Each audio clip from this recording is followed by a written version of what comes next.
Welcome back to The Dish. As always, I'm Jalen Russell, joined again by Jalen Gray, giving you the latest from the NBA this week. Now, this week was a painfully slow week in the NBA. Yep. You know it's bad when the most important story was Charles Oakley, former Knicks player, getting thrown out of MSG 4 minutes into the game and getting Yeah. subsequently banned for the foreseeable future. No one really knows what's Yeah. happening with that. Besides that, it's still just a standoff between Phil Jackson Yeah. and Melo. And LeBron That's is all still that's trying to get a going on. playmaker. It's the same stories over and over again. So it's given us time to look at some of the other teams in the league that aren't getting covered a lot.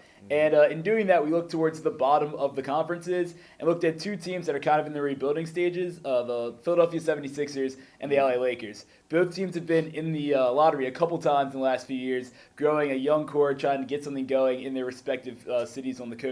Which team do you think is better poised moving forward to make like a playoff run or really just get back to winning, I suppose? I mean, both of these teams are pretty comparable when it comes to talent. The Sixers have, the rising star in Joel Embiid. They have T.J. McConnell and a couple, added in veterans. Noel, Dario The Lakers, Saric. I think, have a slight edge in personnel. I think they just have a lot of great young talent that actually fits well together and is very interchangeable. Whereas, the Sixers have a lot of big men, some that, That's true. probably But shouldn't be on the rosters. There are a lot of, you can have too much of a good thing sometimes. that's true. But to go against that though, how would you say there's anyone on the Lakers in their young core that is comparable to Embiid as far as skill?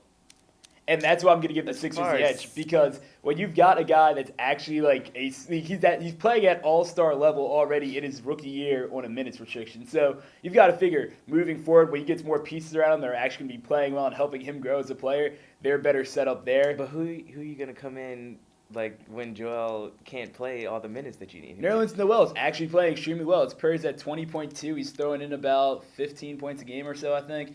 He's doing a really good job coming off the bench, and he runs really well with that second unit. So I think they're actually really poised well. And when you look at scoring, so each team has about 5 young guys that are they're forming their core around. Clarkson, Randall, Russell, Nance, and Ingram with the Lakers, and then Embiid, Saric, Noel, McConnell, and Simmons in Philly.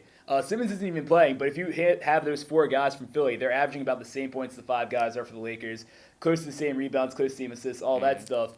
And then the vets, the vets in LA are better, but the Sixers have And they more have cap Luke room. Walton for a coach who just got off, one of the best regular season ever. And in he NBA also blew a history. 3-1 lead in the playoffs. Yeah, we're not talking about that. He was assistant coach then. He wasn't head coach. Oh, come on. But he wasn't that far removed from greatness either with winning championships with Kobe. So That's true. I don't know that he knows how to do it as a coach, though. And then you see that Brett Brown learned under Greg Popovich. So it's not like he's some chump that's just coming here rolling the balls out like Scott Brooks or something. So I think the Sixers are better poised. They have $69 million in cap room next year to make some moves, get some more vets in. who wants to go to Philly?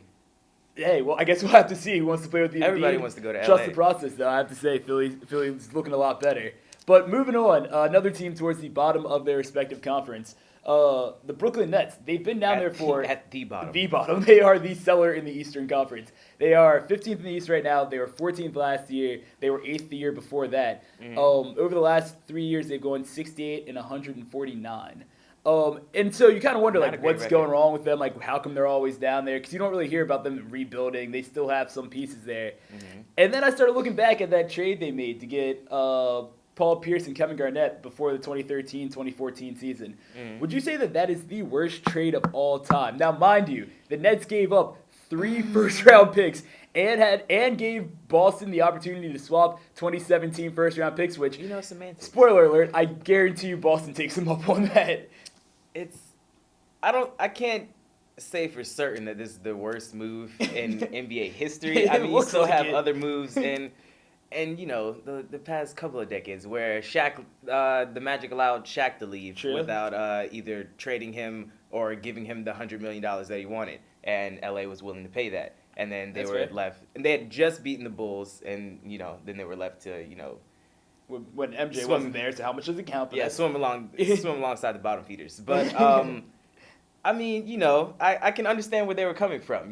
Boston wasn't that far removed from greatness again. They had Paul Pierce and KG, who had just been to the finals in 2010. They had, had Been in the 3 Eastern years Conference ago. Finals in the East. That's true, but at the same time, Paul Pierce was going into his 16th year in the league, and Kevin Garnett was going into his 19th.